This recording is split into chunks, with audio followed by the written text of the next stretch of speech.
சொந்தங்கள் அனைவருக்கும் அன்பார்ந்த வணக்கம்.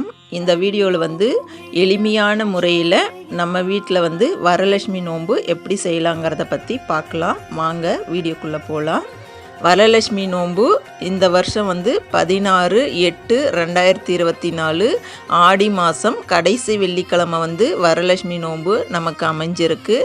இந்த நாளில் நம்ம வீட்டில் எளிமையான முறையில் செய்கிறோம் அப்படின்னா, நம்ம வீட்டில் இருக்கிற மகாலட்சுமி படத்தை நல்லா சுத்தம் பண்ணிவிட்டு மஞ்சள் குங்குமம் வச்சு நம்ம படம் இருக்கிற இடத்துல வச்சு வெத்தலைப்பாக்கு, மஞ்சள் குங்குமம், வளையல் அதெல்லாம் வச்சு கூட வழிபாடு செய்யலாம்.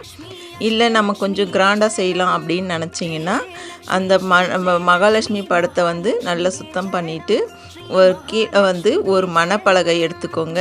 அதுக்கு மஞ்சள் குங்குமம் வச்சுக்கோங்க. அது மேலே பச்சரிசியால் கோலம் போட்டு அதுக்கு மேலே ஒரு வாழை இலை விரிச்சிக்கோங்க. வாழை இலை மேலே பச்சரிசி பரப்பி அதுக்கு மேலே மகாலட்சுமி படத்தை வச்சு பூவெல்லாம் வச்சுக்கோங்க. அதுக்கப்புறம் உங்களால் முடிஞ்ச வளையல், மஞ்சள் குங்குமம் அதெல்லாம் வாங்கி அம்மாவுக்கு உங்களால் என்ன முடியுமோ அது மாதிரி எளிமையாக இப்படி வச்சு செஞ்சுக்கலாம். நம்ம அம்மாவுக்கு புடவை வாங்க முடிஞ்சது அப்படின்னா வாங்கிக்கோங்க. அப்படி இல்லைனாலும் ஒரு ப்ளவுஸ் பிட்டாவது வச்சு படைச்சிக்கலாம்.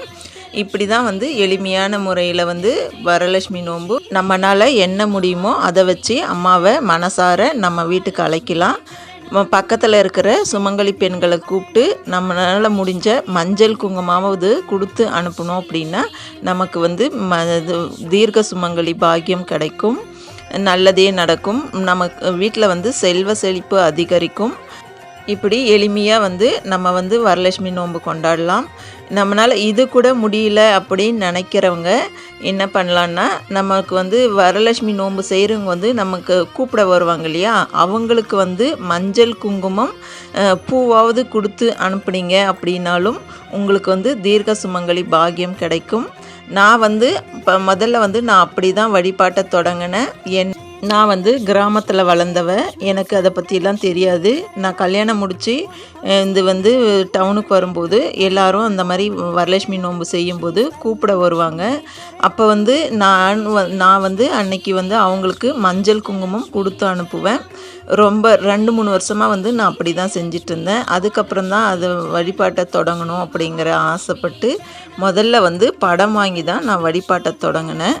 முதல்ல வச்சு படம் வச்சு கும்பிடணும், அதுக்கப்புறம் தான் கலசம் கட்டணும் அப்படின்னு சொன்னாங்க. பக்கத்தில் நமக்கு ஏற்றமாக இருந்தால் மட்டும் அந்த வழிபாட்டை தொடங்கலாம், இல்லைன்னா விட்டுடலாம் அப்படின்ற மாதிரி சொன்னாங்க. நான் படம் வாங்கி முதல்ல ஸ்டார்ட் பண்ணினேன். முதல் வருஷம் செய்யும் போதே எனக்கு ரொம்ப பிடிச்சிருந்தது. அது மட்டும் இல்லை, எனக்கு செல்வ செழிப்பும் ஏற்பட்டது. அதனால் தொடர்ந்து செய்யணும் அப்படின்னு நான் முடிவு பண்ணேன். 2 வருஷம் படம் வச்சு செஞ்சேன். அதுக்கப்புறம் 3ஆவது வருஷம் கலசம் வச்சு செய்யலாம் அப்படின்ற மாதிரி முடிவு பண்ணேன். கலசம் வச்சேன். கலசம் மட்டும்தான் வைக்க முடிஞ்சது. என்னால் அம்பாள் முகம் அதெல்லாம் வாங்கி வைக்க முடியலை.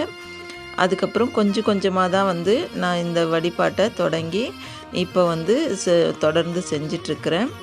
இந்த வழிபாடு செய்யணும் அப்படின்னு நினைக்கிறவங்க முதல்ல படம் வச்சு எளிமையான முறையில் உங்களுக்கு என்ன தெரியுதோ அதை வச்சு அம்பாளுக்கு படைச்சி மனசார அம்மாவை நம்ம வீட்டுக்கு அழைச்சோம் அப்படின்னாலே நமக்கு நல்லது நடக்கும்.